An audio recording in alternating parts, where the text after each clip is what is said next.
Қайырлы күн достар, бүгін біз сіздермен бірге палау дайындайтын боламыз. Ең бірінші қазанымызға етімізді майға қуырып аламыз. Асты піскеннен кейін келесі бетіне аударамыз.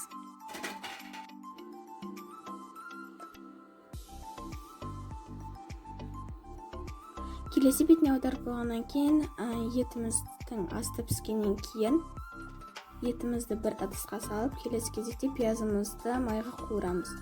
Пиязымыз қуырылып жатқан кезде сәбізімізді осылай видеода көрсетілгендей қылдырып кесіп, қуырылып жатқан пиязымыздың үстіне сәбізімізді саламыз.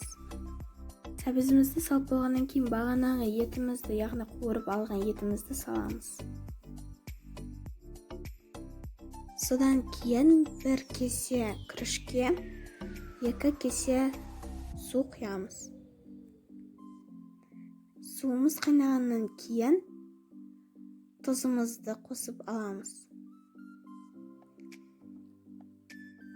Келесі кезекте күрішімізді жуып, содан кейін күрішімізді қазанымызға саламыз, содан кейін күрішіміздің піскенін күтеміз. Міне біздің күрішіміз, яғни палауымыз дайын болды. Ендігі кезекте етімізді бөлек алып аламыз.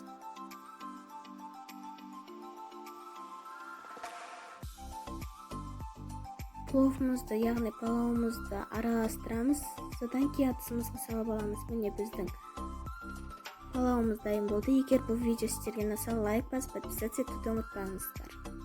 Астарыңыз дәмді болсын.